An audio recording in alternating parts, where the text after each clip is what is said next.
You're listening to the Unwritable Rant podcast with your host and bourbon-soaked storyteller, Juliette Miranda.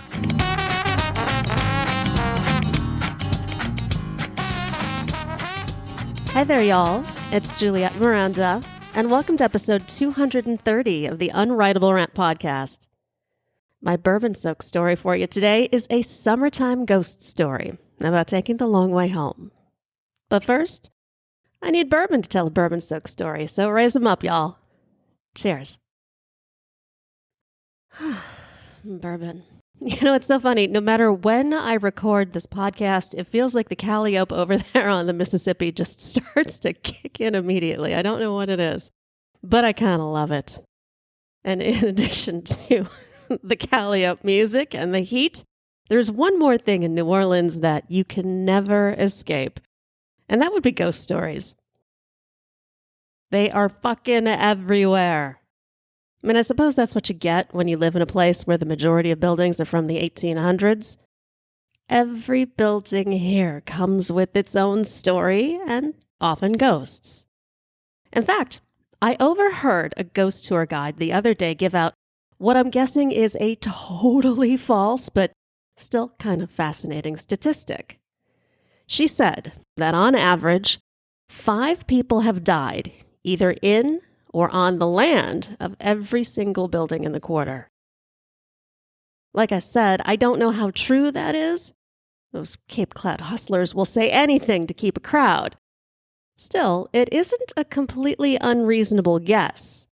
And it's fun to repeat when my friends ask me if our house is haunted. The truth is, I really don't think it is.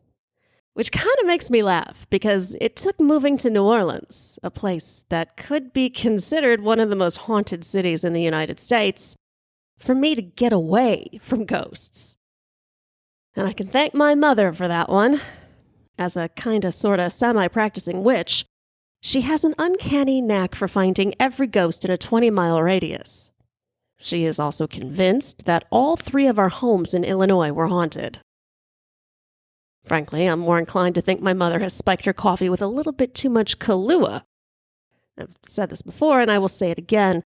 As interested as I am in the idea of a ghost, I just don't think there's a troop of them wandering around the planet, overturning coffee tables and slamming doors.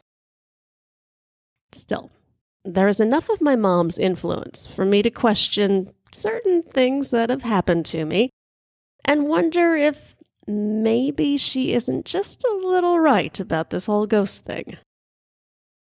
Now, I've already talked about one of those experiences. It happened in the house where I was born, and that's episode 198, if you care to hunt it down. But today, I want to tell you about something that happened at the house where I grew up. It was a new house that my dad had built on a plot of land so far off the radar, it took years for the post office to figure out where to deliver our mail. Eventually, other houses were built around us, but the street remained a dead end until my family moved away when I started college. A large expanse of prairie stood next to our house, and it stretched several blocks. It was surrounded by our house, the local park, the high school, and the town's water tower. The bigger kids of the neighborhood used it as a shortcut for school, and occasionally a place to make out, while the smaller kids would build ramshackle forts as far out in the field as our parents would let us. It was an incredible place to play and hang out, and we figured that was why our parents forbid us from going in too deep. Clearly, they just didn't want us to have any fun. It wasn't until I was 17 that I learned the real reason our parents kept us out of there. That was the summer developers started scoping out the land. The city was planning to expand our little dead-end street into a cul-de-sac, and they wanted to build 5 new homes the following spring. Consequently, that was also the summer my parents put our house on the market. Now, my mother was especially agitated that summer. And I'm sure part of it was me. I mean, I was deflowered and dining out on my budding sexuality, in addition to managing what was rapidly becoming a full-time job as a rock writer. So, needless to say, I was exhausting and horrible. But there was something else weighing on her. And it took catching me cutting through the prairie one afternoon to get her to admit what it was.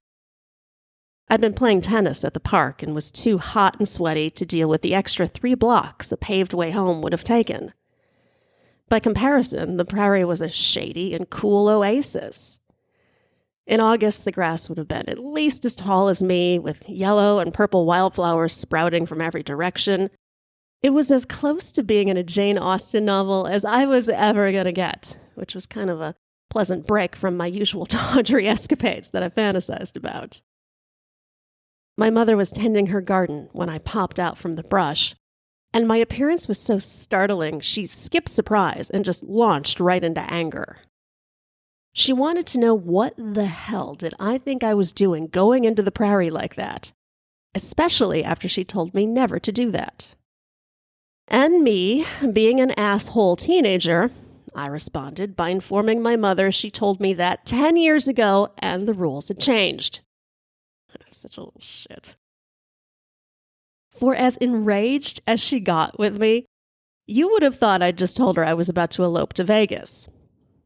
She kept repeating, "Stay out of the prairie," until I finally stopped her and I just asked, what the hell is wrong with the fucking prairie? It's a question my mother had managed to avoid over the years solely on her power of authority. And that was definitely not enough for me now, so she was forced to reveal what had freaked her out. Apparently, the tall grass in the prairie was good for more than just making out. One night, not so long before the construction started on our own home, a few teenagers went in there looking for a private place to have a few beers, and none of them came out. Because the field was so remote then, it took quite a long time for them to find the bodies. And when they did, they discovered all of them battered and bloodied, and it was done with a shovel. The only fingerprints on the shovel, and the only footprints in the entire field, were their own. And if y'all think that sounds a little too much like an urban legend to be believable, you wouldn't be alone, because I did.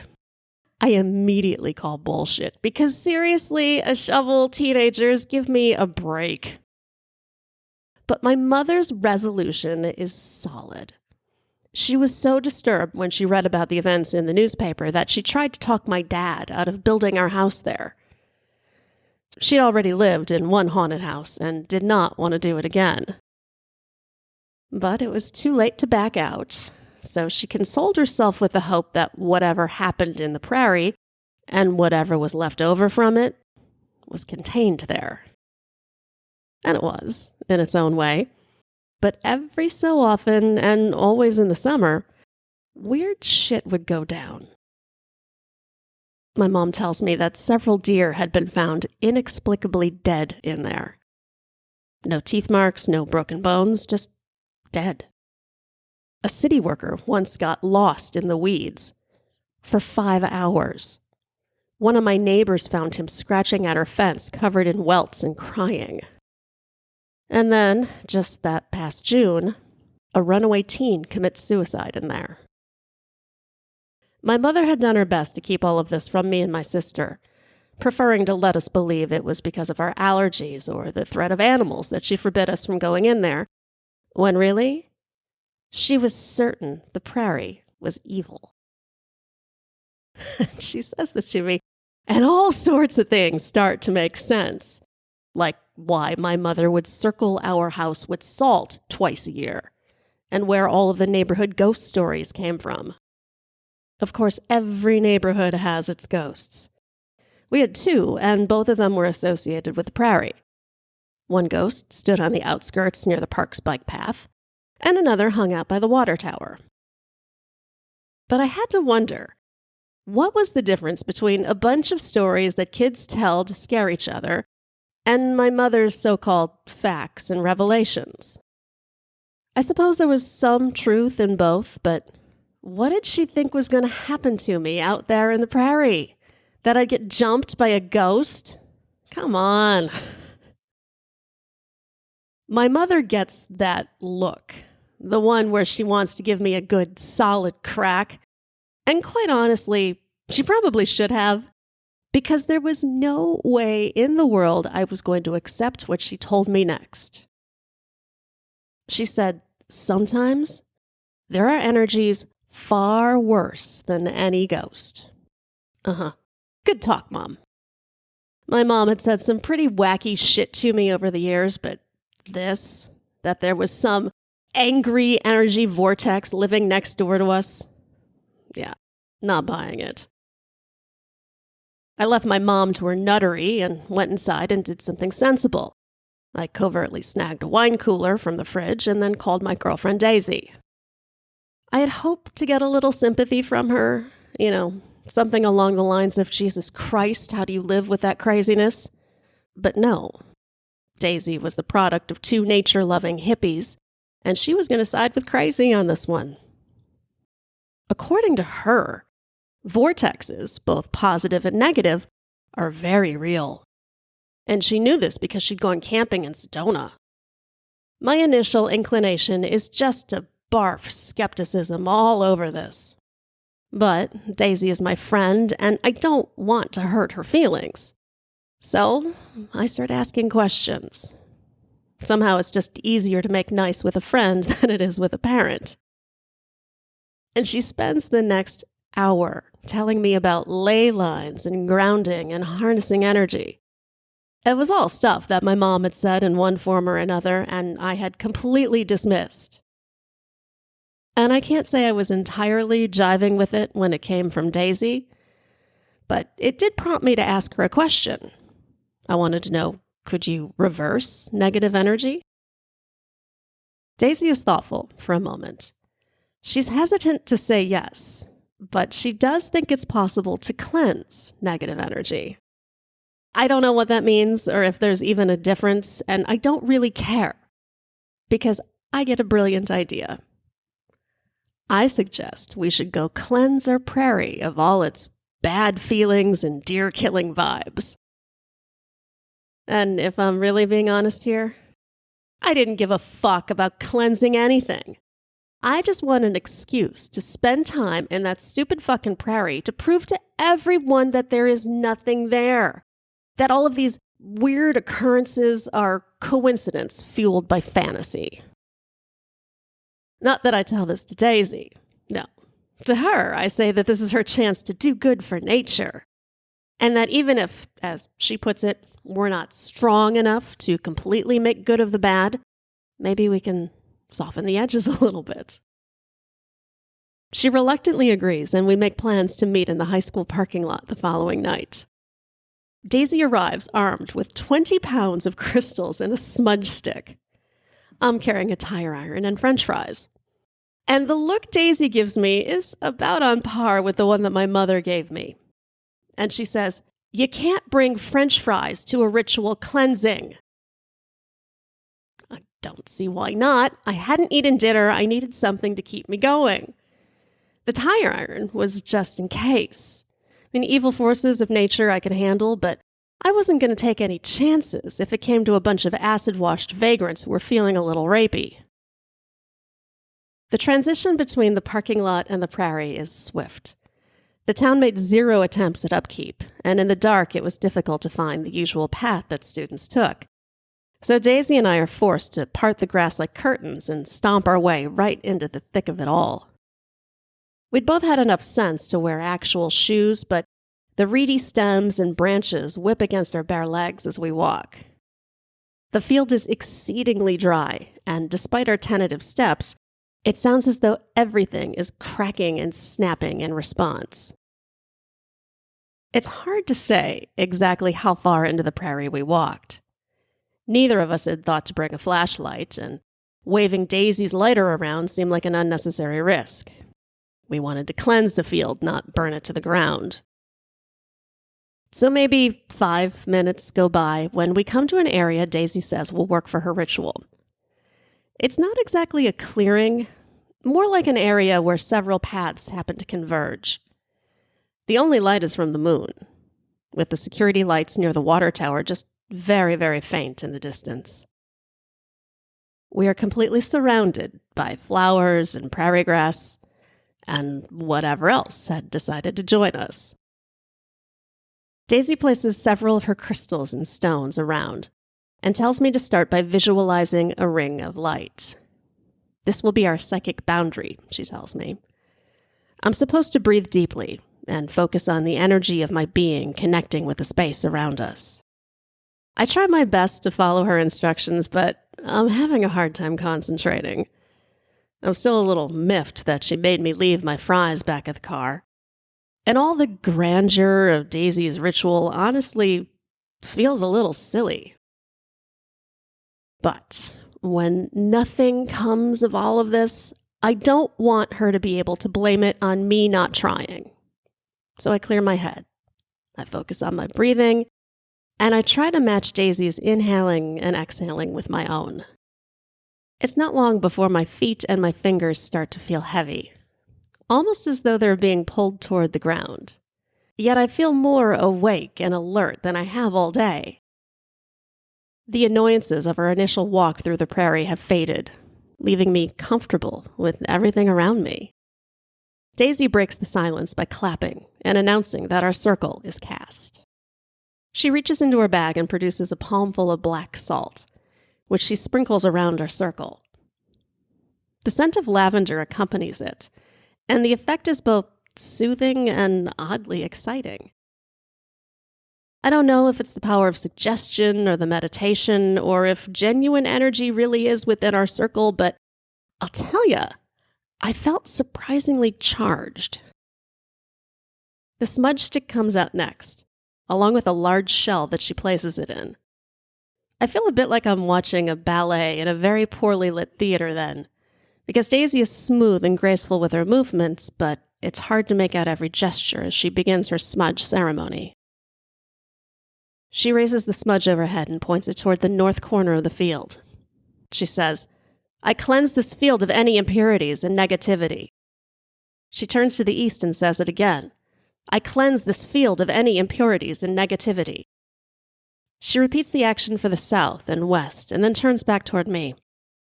We can just barely see the embers burning on the stick, but the smoke smell is potent.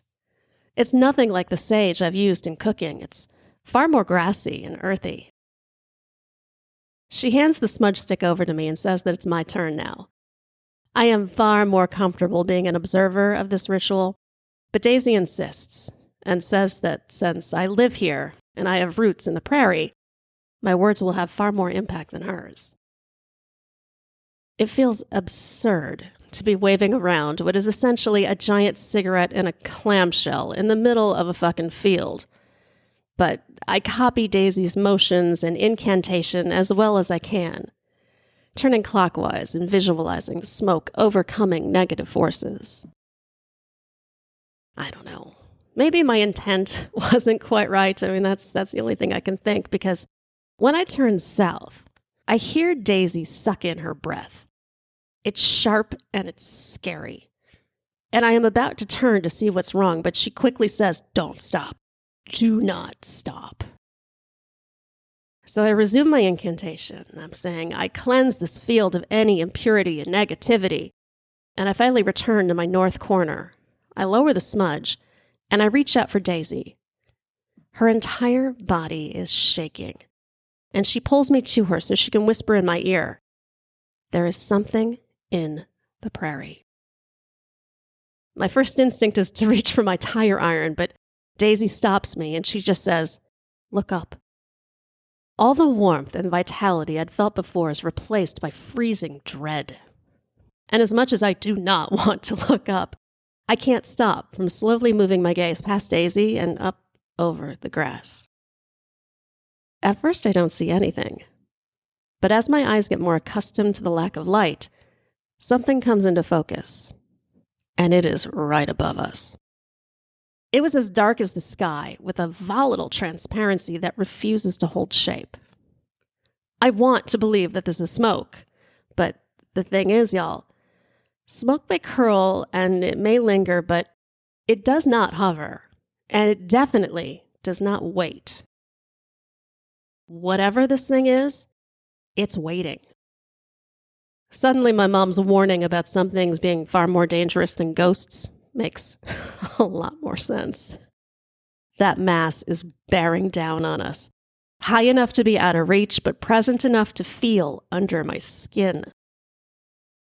You know, in the movies, you always hear someone yell, "Don't break the circle," whenever a seance or a spell or whatever starts to get freaky.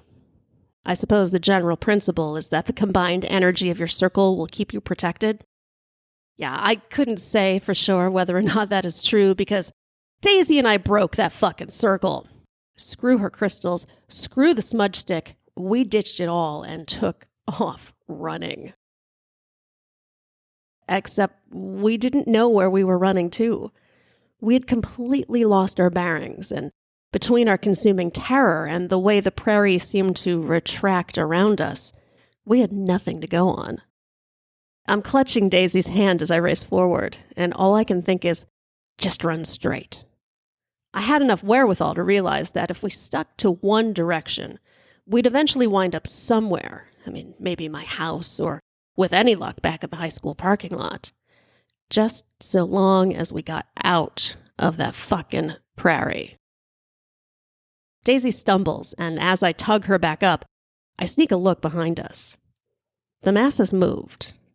Or maybe grown. I can't really tell, but it is there, and in the dark, it almost seems as though it is eating the prairie, just absorbing everything in it, and the only thing I know is that we need to keep moving. There is no worse sensation than running when you have no air, when all of your muscles object to every single step, but I soon feel the growth thinning around us, and there is light ahead, and it is just enough encouragement to lead us out, and thankfully, into the park. I'll tell you, concrete has never felt so good.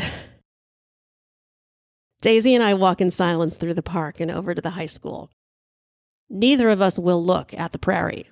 It just stands there, oppressive yet, I think, contained. I want to ask her what happened, but I know Daisy has no better idea than I do. And maybe nothing happened. Maybe the only thing our pagan ritual stirred up was our own inherent fears, fueled by ghost stories and fantasies. Except that night when I got home. I went straight to my room. The last thing I wanted was to deal with my mother. I hadn't told her what we'd be doing in the field, and I was not interested in hearing her tell me, "I told you so." I turn on all the lights and instinctively scan the room, floor to ceiling. It was a habit that I had developed as a kid. Back then, I was looking for spiders. I wasn't sure what I was looking for now, but I can tell you this much. I wasn't ready for what I found. There, lodged in the hinges of my open window, was a bundle of prairie grass. There's dirt still clinging to the roots of it, making it seem as though it had been yanked right out of the ground. It is so out of place, it feels obscene. I don't know how it got there. Maybe the wind, maybe it was my mom fucking with me. But I will tell you this much. From that point forward, I started taking the long way home. Cheers, y'all. Thank you so much for listening to this episode of the Unwritable Rant podcast. If you want to check out other episodes of this podcast, and perhaps episode 198, which is my other ghost story, just head to theunwritablerant.com. You'll find everything there. And I say this all the time, y'all, but please come join me on YouTube. I go live every Monday night at 7 p.m. Central Time for cocktails and conversation. It's an absolute blast. It's a great way to meet new people and hang out and, just have a little bit of company while you drink. So I hope y'all have a great week. I'll be back to chat with y'all some more next Sunday. Cheers. Go to theunwritablerant.com and sign up to get early access to interviews and new videos. And don't forget to connect with Juliette on Twitter at Morning Neurosis.